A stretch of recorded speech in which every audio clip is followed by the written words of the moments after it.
ఆనాటి ప్రభుత్వం మీద పీజేఆర్ గారు చేసిన పోరాటం వల్ల కృష్ణానది జలాలను తీసుకొచ్చి నాగార్జున సాగర్ నుంచి హైదరాబాద్కి కృష్ణానది జలాలను తరలించి హైదరాబాద్ నగర ప్రజల దాహార్తిని తీర్చడానికి ఆనాడు పీజేఆర్ గారు చేసిన పోరాటమే ఈరోజు హైదరాబాద్ నగర ప్రజల యొక్క దాహార్తిని తీర్చే అవకాశంగా ఏర్పడ్డది. ఆనాడు వారి పోరాటమే భవిష్యత్తులో గోదావరి జలాలు, మంజిరా జలాలు, సింగూరు జలాలు, కృష్ణానది జలాలను తీసుకొచ్చి దాదాపుగా 1,20,00,000 మంది జనాభా ఉన్న ఈ నగరానికి ఈరోజు తాగునీటి సమస్యను తీర్చడం జరిగింది.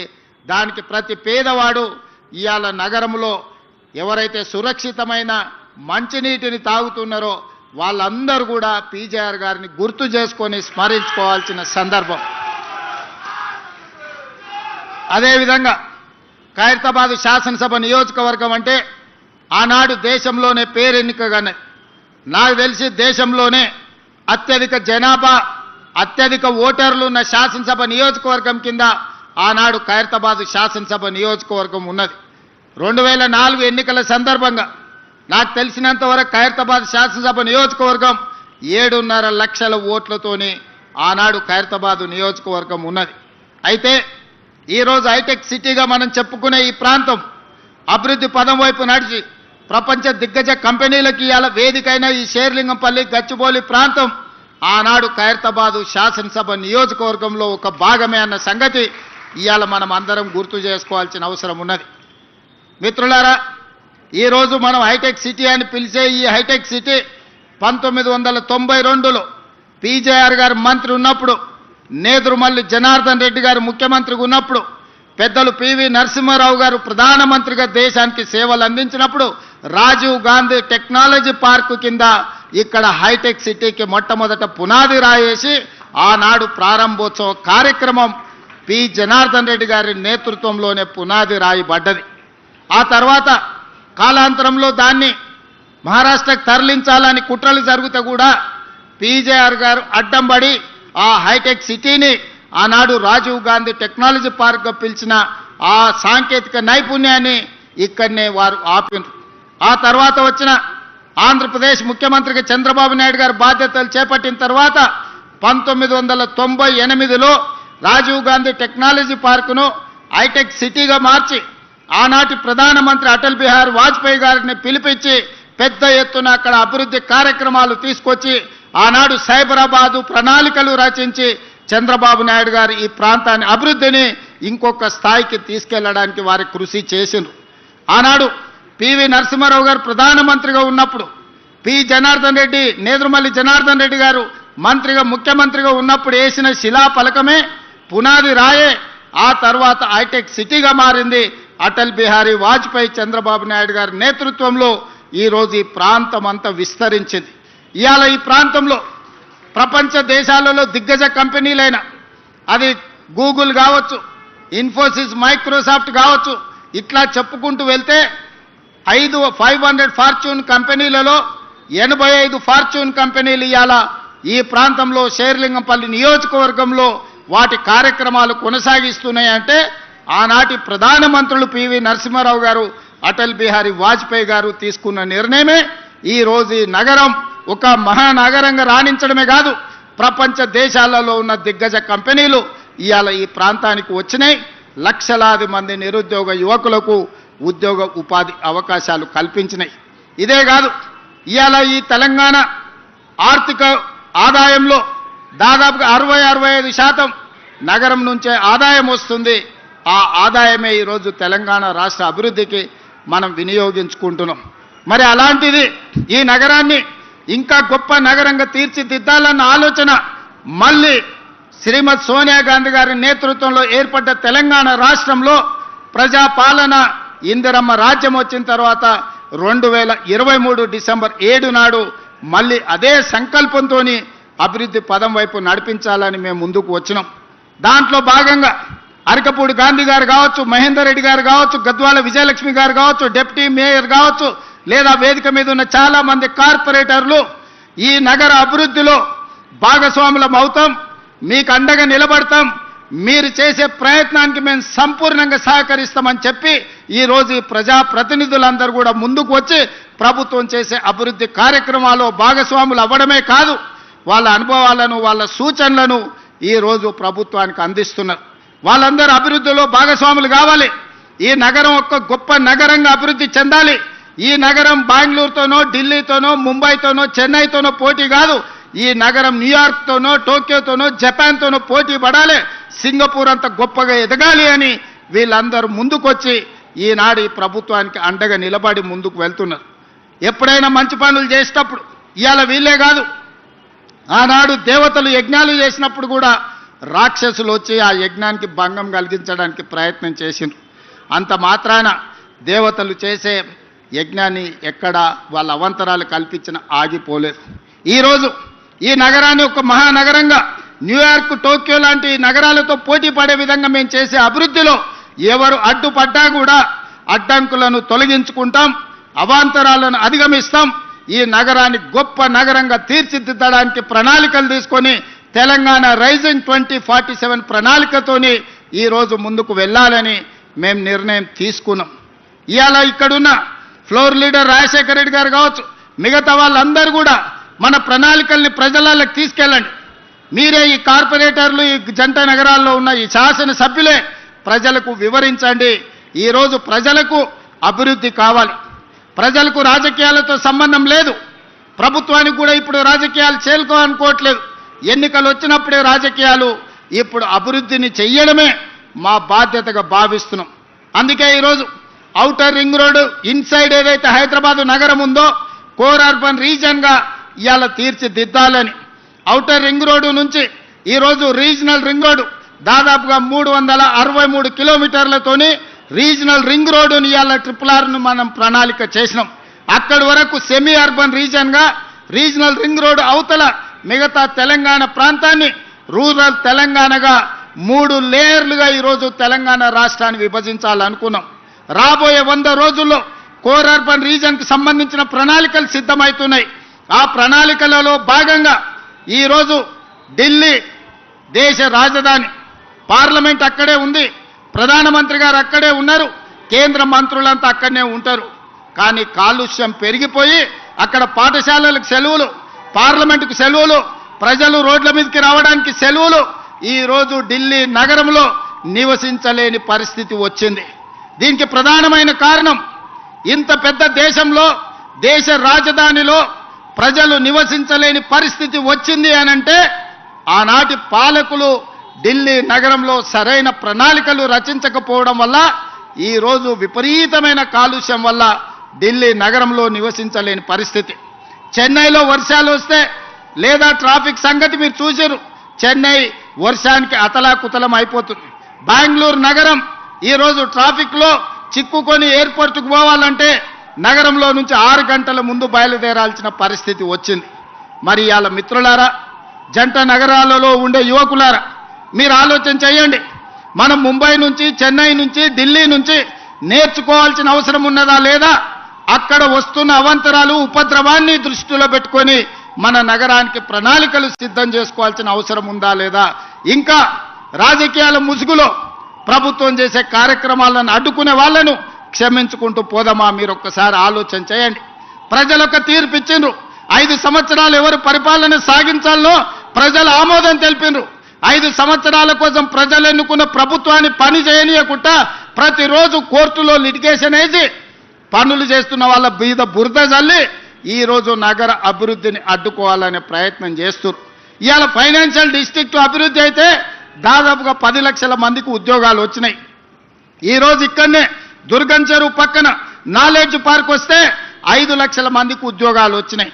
అందుకే ఈరోజు గచ్చిబౌలి స్టేడియం పక్కన ఒక 400 ఎకరాలలో అభివృద్ధి చేస్తే ఇంకొక 5 లక్షల మందికి ఉద్యోగాలు కల్పించాలి, 1,00,000 కోట్లు పెట్టుబడులు తీసుకురావాలని విదేశీ పర్యటనలు చేసి అమెరికా, జపాన్, సౌత్ కొరియా లాంటి, సింగపూర్ లాంటి దేశాలలో పర్యటన చేసి దాదాపుగా 2,25,000 కోట్ల రూపాయలు పెట్టుబడులను ఆకర్షించి ఇవాళ సంస్థల్ని ప్రారంభించడానికి ప్రయత్నం చేస్తే ఈరోజు పానకంలో పుడకలాక దాన్ని అడ్డుకున్నారు. ఇది తాత్కాలికమే. ఆ భూమి 2002-03లో ఎవరికో ప్రైవేటు వ్యక్తులకు కేటాయిస్తే 2024లో సుప్రీంకోర్టు వరకు వెళ్ళి కొట్లాడి 20 సంవత్సరాల పోరాటం తర్వాత ఆ భూమిని వెనక్కి రాష్ట్ర ప్రభుత్వానికి తీసుకొచ్చినాం. ఈరోజు ఎవరో కొందరు అవాంతరాలు అడ్డంకులు కల్పించినంత మాత్రాన ప్రభుత్వం వెనక్కి తగ్గదు. చట్ట సభలలోనే కాదు, న్యాయస్థానాలలో న్యాయం కోసం కొట్లాడి ఆ స్థలాన్ని మళ్ళీ వెనక్కి తీసుకొచ్చి పెద్ద ఎత్తున ఐటీ కంపెనీలను అక్కడ ప్రారంభించడమే కాదు, లక్షలాది ఉద్యోగాలను కల్పించే ప్రయత్నము మన ప్రభుత్వం చేస్తుంది. ఇదే కాదు, ఇవాళ జంట నగరాలలో ఉన్న కాలుష్యాన్ని మనం తగ్గించుకోవాలి. ఇవాళ కాలుష్యమే యమపాశమై మన ప్రాణాలు తీసుకుంటుంది. ఇవాళ చాలామంది మీరు చూస్తున్నారు నగరంలో కాలుష్యం ఎట్లా పెరుక్కుంటూ పోతుందో. అందుకే నాలాల అడ్డంకులు తొలగిస్తున్నాం, చెరువుల కబ్జాలకు విముక్తి కలిగిస్తున్నాం, రోడ్ల వెడల్పు కార్యక్రమాలు చేస్తున్నాం, ఫ్లైఓవర్ బ్రిడ్జ్లు కడుతున్నాం, అండర్ పాసులు కడుతున్నాం.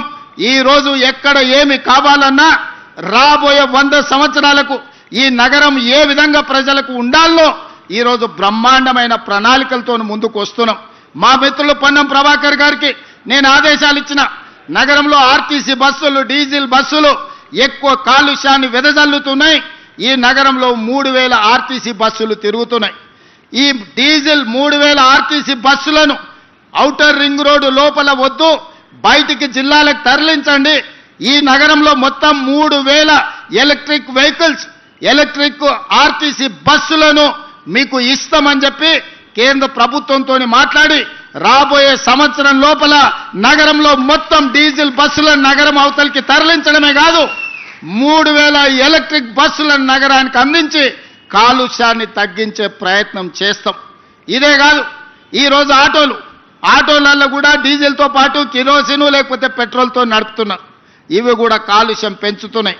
అందుకే నగరంలో ఆటోల కొనుగోలుని గత ప్రభుత్వం నిషేధించింది. కానీ నేను వచ్చిన తర్వాత నిషేధాన్ని సడలించి ఎలక్ట్రిక్ ఆటోలు కొనుక్కున్నా, లేకపోతే మన సిఎన్జి ఆటోలను కొనుక్కున్నా, మళ్ళా ఆటో కార్మికులకు కొత్త ఆటోలు కొనుక్కోవడానికి ఈరోజు అనుమతిస్తున్నాం.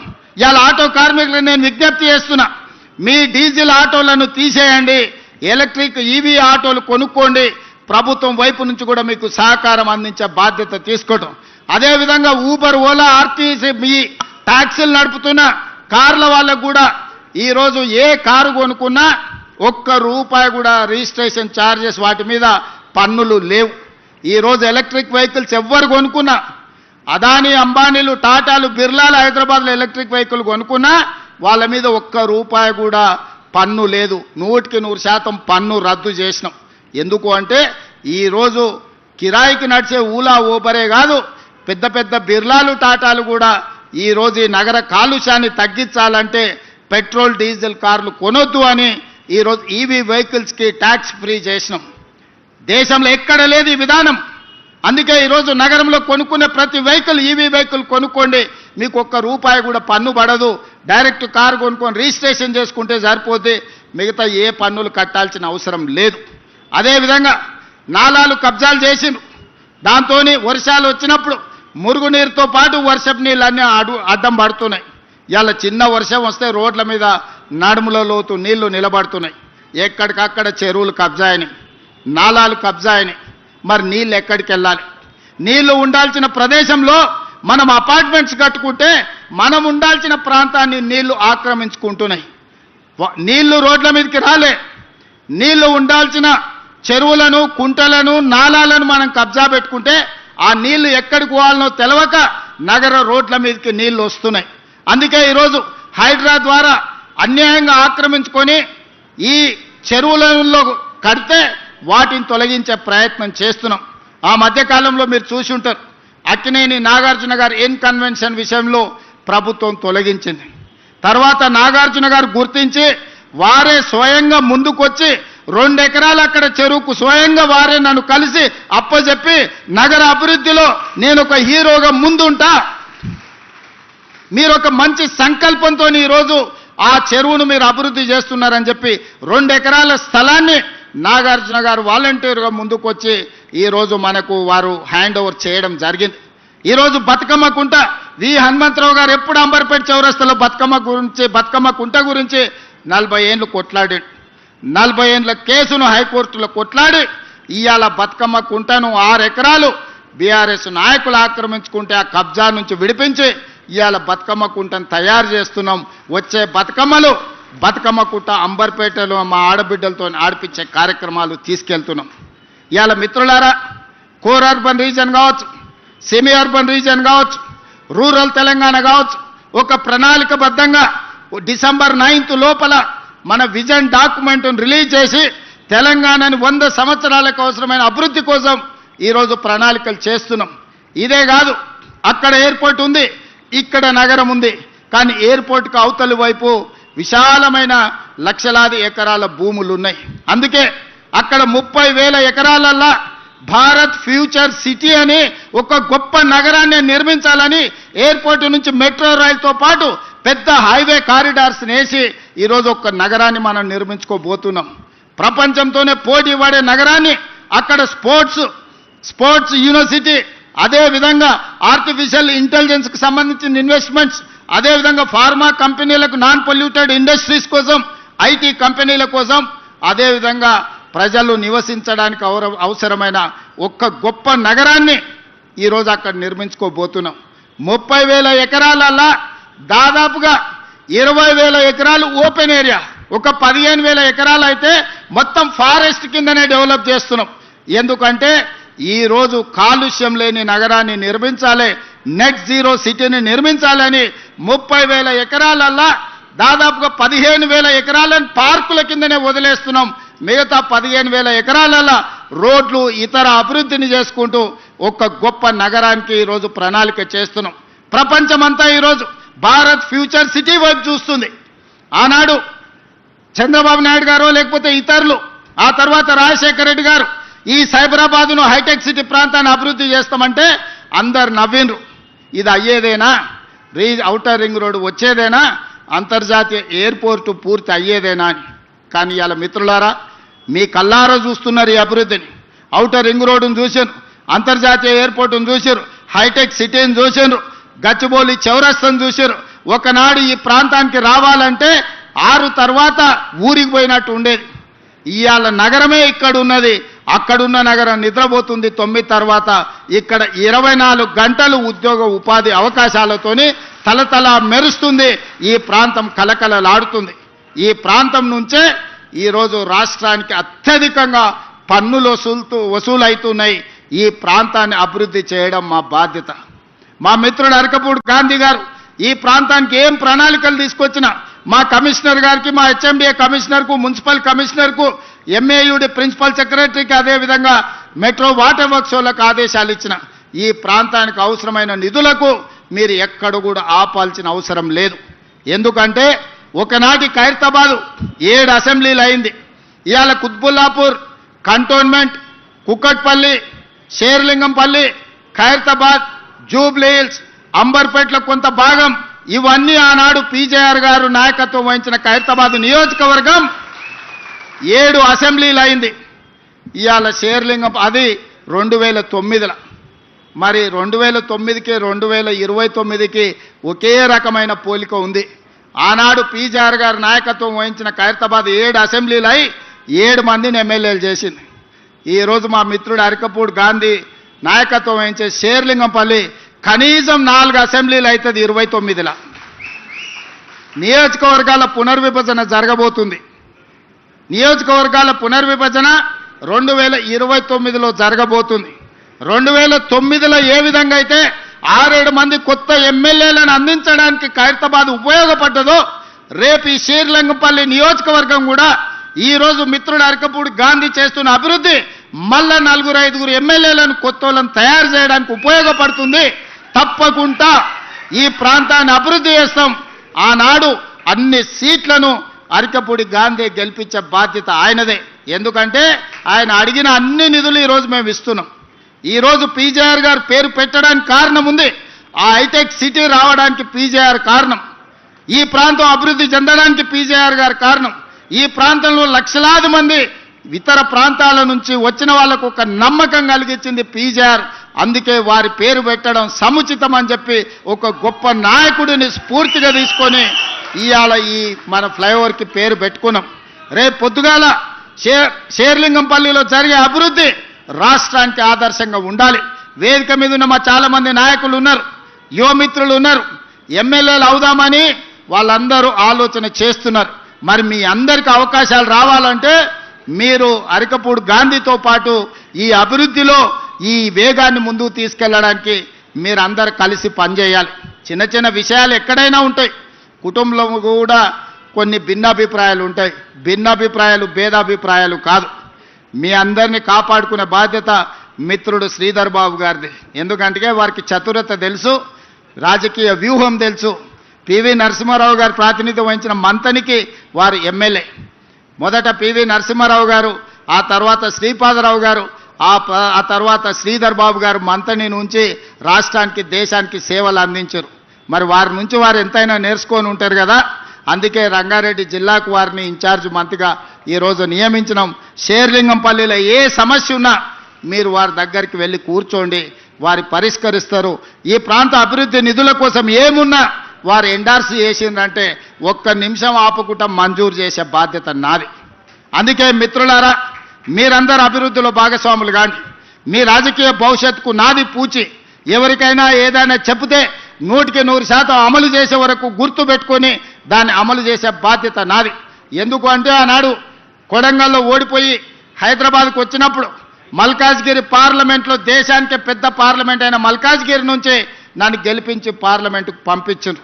ఆ పార్లమెంట్ సభ్యత్వమే పిసిసి అధ్యక్షుని చేసింది. ఆ పిసిసి అధ్యక్ష పదవే ఈరోజు తెలంగాణ రాష్ట్రానికి ముఖ్యమంత్రిని చేసింది.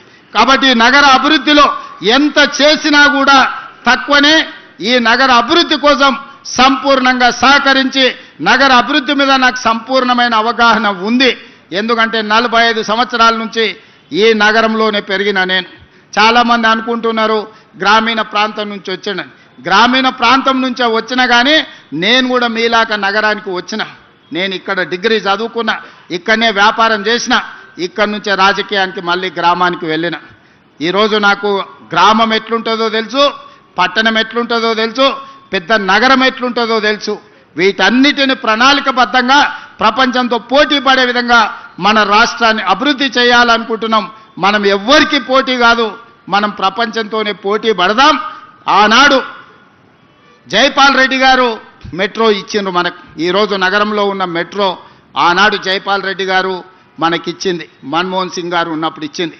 మరి పివి నరసింహారావు గారు ఉన్నప్పుడు హైటెక్ సిటీ వచ్చింది, మన్మోహన్ సింగ్ గారు ఉన్నప్పుడు మెట్రో వచ్చింది, ఇందిరాగాంధీ గారు ఉన్నప్పుడు బిహెచ్ఎల్ వచ్చింది, మిదాని వచ్చింది, బీడీఎల్ వచ్చింది, ఐడిఎల్ వచ్చింది, ఇట్లా ఈసీఐఎల్ వచ్చింది. ఇట్లా చెప్పుకుంటూ వెళ్తే ఇందిరాగాంధీ గారు ప్రధానమంత్రిగా ఉన్నప్పుడు మొత్తం మన తెలంగాణలో ఉన్న అంతర్జాతీయ స్థాయి పరిశ్రమలు, ఈరోజు డిఫెన్స్ ఇన్వెస్ట్మెంట్స్ వచ్చిన, ఫార్మా ఇన్వెస్ట్మెంట్స్ వచ్చిన, ఇండస్ట్రియల్ గ్రోత్ కారిడార్లు వచ్చిన, అది ఇందిరాగాంధీ గారు వల్ల వచ్చింది. ఈరోజు ఐటీ కంపెనీలు వచ్చినాయంటే పివి నరసింహారావు గారు వల్ల వచ్చింది. ఈరోజు మనకు మెట్రో లాంటి అంతర్జాతీయ ఔటర్ రింగ్ రోడ్ కానీ, అంతర్జాతీయ ఎయిర్పోర్ట్ కానీ మరి మన్మోహన్ సింగ్ గారు వల్ల వచ్చింది. నేను మా బీజేపీ మిత్రులను అడుగుతున్న కిషన్ రెడ్డి గారిని, మోడీ ఏమిచ్చిండు కిషన్ రెడ్డి గారు? మీరు ఈ రాష్ట్రానికి నగరానికి ఏం తెచ్చిండ్రు? నేను విమర్శ చేస్తలేను, ఒక్కసారి గుండె మీద చేయబెట్టుకొని ఆలోచన చేయాలి. మెదక్ ఎంపీ మీరే, చేవెళ్ళ ఎంపీ మీరే, సికింద్రాబాద్ ఎంపీ మీరే, మల్కాజ్గిరి ఎంపీ మీరే, నిజామాబాద్ ఎంపీ మీరే, కరీంనగర్ ఎంపీ మీరే, ఆదిలాబాద్ ఎంపీ మీరే. తెలంగాణలో సగం ఎంపీలను మీకే ఈ ప్రజలు ఇచ్చిండ్రు. మరి తెలంగాణ ప్రజలు మీకు 8 మంది ఎమ్మెల్యేలను, 8 మంది ఎంపీలను ఇచ్చిండ్రు. మోడీ నుంచి మీరు తెచ్చింది ఒక్కటి చూపించండి. నికరంగా మోడీ గారి నుంచి మేము ఇది తెచ్చినామని కిషన్ రెడ్డి గారు మీరు ఒక్క మాట చెప్పండి, గుండెల మీద చేసుకొని. ఇవాళ మేము చేస్తున్న ప్రయత్నాలకు సహకరించక ఇవాళ ప్రతిపక్షం ఉన్న బెంగళూరుకు మోడీ గారు మెట్రో ఇచ్చారు, ప్రతిపక్షం ఉన్న డిఎంకేకు చెన్నైకి మెట్రో ఇచ్చిండు, ఆంధ్రప్రదేశ్కు మెట్రో ఇచ్చిండు, గుజరాత్కి బుల్లెట్ ట్రైన్ ఇచ్చిండు, 2 లక్షల కోట్లు ఇచ్చిండు, గుజరాత్కు సబర్మతి రివర్ ఫ్రంట్ ఇచ్చిండు, ఢిల్లీకి యమునా రివర్ ఫ్రంట్ ఇచ్చిండు, ఉత్తరప్రదేశ్కు గంగా నది రివర్ ఫ్రంట్ ఇచ్చిండు. మరి మేము మూసీ రివర్ ఫ్రంట్ అడిగితే మాకు ఇస్తలేడు, మేము మెట్రో రైలు అడిగితే ఇస్తలేడు, మేము రీజనల్ రింగ్ రోడ్ అడిగితే అది అటకెక్కింది. ఎందుకు ఈ వివక్ష? కిషన్ రెడ్డి గారు మీరు ఆలోచన చేయాలి కదా కేంద్ర మంత్రిగా. మేము చెప్పినాం కదా, మీ ఎంబడి వస్తాం, మీరు మమ్మల్ని తీసుకెళ్ళండి, భేషజాలు లేవు, నగర అభివృద్ధి చేసుకుందాం, తెలంగాణ ప్రాంతాన్ని అభివృద్ధి చేసుకుందాం, మేము మీతో కలిసి వస్తామన్నాం. దాదాపుగా 30-35 సార్లు ఢిల్లీకి పోయినా, ప్రధానమంత్రిని కలిసిన, అమిత్ షా గారిని కలిసిన, అందరు మంత్రులను కలుస్తున్నా. నేను కలువని మంత్రి లేడు, చెయ్యని విజ్ఞాపన లేదు. రేపు కూడా అమిత్ షా గారు వస్తున్నారు. నేను మా మిత్రుడు పొన్నం ప్రభాకర్ గారు, మా శ్రీధర్ బాబు గారు రేపు ఎయిర్పోర్ట్కి వెళ్ళి అమిత్ షా గారిని మళ్ళీ అడుగుతాం. మా మెట్రో మాకు ఇవ్వండి, మా మూసీ మాకు ఇవ్వండి, మా రీజనల్ రింగ్ రోడ్డు మాకు ఇవ్వండి. ఈ 3 ఇస్తే మా నగరం ప్రపంచంతోనే పోటీ పడుతుంది. న్యూయార్క్లో ఉన్నవాడు కూడా ఇక్కడికి వచ్చి అరే హైదరాబాద్ నగరంలో నేను నివసిస్తా, ఫ్యూచర్ సిటీలో నేను వ్యాపారం చేసుకుంటా, హాలీవుడ్ అమెరికాలో కాదు, హాలీవుడ్ను బాలీవుడ్ను ఈరోజు హైదరాబాద్ నగరానికి తేవడానికి మేము ప్రయత్నం చేస్తున్నాం. మీ వంతు సహకారాన్ని అందించండి. మా వైపు నుంచి ఏమైనా లోపం ఉంటే చెప్పండి, మేము సరిదిద్దుకుంటాం. మేమిచ్చే నివేదికలలో లోపం ఉందా? మేమిచ్చే నివేదికలలో ఏమైనా అస్పష్టత ఉందా? మేము కోరుతున్న కోరికలు ఏమైనా గొంతమ్మ కోరికలా? ఎవరు కోరకూడని కోరికలా? 20 ఏళ్ల కింద మెట్రో కట్టుకున్నాం, 100 ఏళ్ల కింద మూసీ కట్టుకున్నాం, 30 ఏళ్ల కింద 25 ఏళ్ల కింద ఔటర్ రింగ్ రోడ్ వేసుకున్నాం, 25 ఏళ్ల కింద అంతర్జాతీయ ఎయిర్పోర్ట్ శంషాబాద్లో కట్టుకున్నాం. మా తర్వాత వచ్చిన వాళ్ళు ఆనాడు ఢిల్లీ తర్వాత మెట్రో 2వ స్థానంలో ఉండే మా నగరం ఇవాళ 9వ స్థానానికి పోయింది. చిన్న చిన్న ఊర్లు కూడా మెట్రో కట్టుకొని మనకంటే ముందల పోయినాయి. ఇవన్నీ కిషన్ రెడ్డి గారు కేంద్ర మంత్రిగా మీకు కనిపించడం లేదా? మేము చెబుతుంటే మీకు వినిపించడం లేదా? నేను పర్సనల్గా మిమ్మల్ని ఇంటికి వచ్చి కలిసి నివేదికలు ఇచ్చిన, వ్యక్తిగతంగా కూడా మీతో మాట్లాడినా. మనం సాధించుకుందాం, మనం రాజకీయాలు పక్కన పెడదాం, ఆఖరి సంవత్సరం రాజకీయాలు చేసుకుందాం, ఈ 3-4 సంవత్సరాలు అభివృద్ధి చేసుకుందాం అని కిషన్ రెడ్డి గారికి స్వయంగా వాళ్ళ ఇంటికి ఢిల్లీలో వెళ్ళి నేనే కలిసి విజ్ఞప్తి చేసిన. ఇంతకంటే ఏం చేయాలనో చెప్పండి మిత్రులారా. మిత్రులుగా మీరు ఆలోచన చేయండి. నగరాన్ని అభివృద్ధి చేయాలనుకుంటున్న మీరు నిశ్చితంగా గమనించండి. ఎవరు రాజకీయాలు చేస్తున్నారు, ఎవరు కుట్రలు చేస్తున్నారు, ఎవరు అభివృద్ధిని అడ్డుకుంటున్నారు, ఎవరు అభివృద్ధి కోసం అహర్నిశలు తాపత్రయపడుతున్నారు, ముందుకు నడిపించాలనే ప్రయత్నం చేస్తున్నారు చూడండి. మా ప్రభుత్వంలో కూడా మీరు ఏదైనా గమనిస్తే నగర అభివృద్ధికి ఇంకా మేము చేయాల్సింది ఏదైనా ఉంటే మాకు సూచన చేయండి. మేము ఎప్పుడు నిత్యం ప్రజలలోనే ఉన్నాం. ఈ ఫ్లైఓవర్ని పూర్తి చేయాలి, తక్షణమే ఈ ప్రాంతం ట్రాఫిక్ను పరిష్కరించాలనుకున్నాం. ఈరోజు ఫైనాన్షియల్ డిస్ట్రిక్ట్ చౌరస్తాలో ఈరోజు ట్రాఫిక్ జామ్ అవుతున్నది. అక్కడ మొత్తం ఫ్లైఓవర్లు కట్టి నియోపోలిస్ వరకు మొత్తం రోడ్లు వేయాలని ఈరోజు ప్రణాళికలు చేసినాం. ఈ ఆర్థిక విప్లవాన్ని తీసుకొచ్చింది మన్మోహన్ సింగ్ గారు. అందుకే ఆ ఫైనాన్షియల్ డిస్ట్రిక్ట్ చౌరస్తాలో పెద్ద ఎత్తున మన్మోహన్ సింగ్ గారి జ్ఞాపకార్థం పెద్ద స్టాచ్యూను వారి మెమరీని ఈరోజు వారి జ్ఞాపకార్థంగా మనం కట్టుకోవాలనుకుంటున్నాం. అదేవిధంగా మిత్రుడు గాంధీ పీజేఆర్ గారి విగ్రహాన్ని కూడా ఈ ప్రాంతంలో పెట్టాలన్నాడు. మీరు సరైన ప్రాంతాన్ని సూచించండి. పీజేఆర్ గారి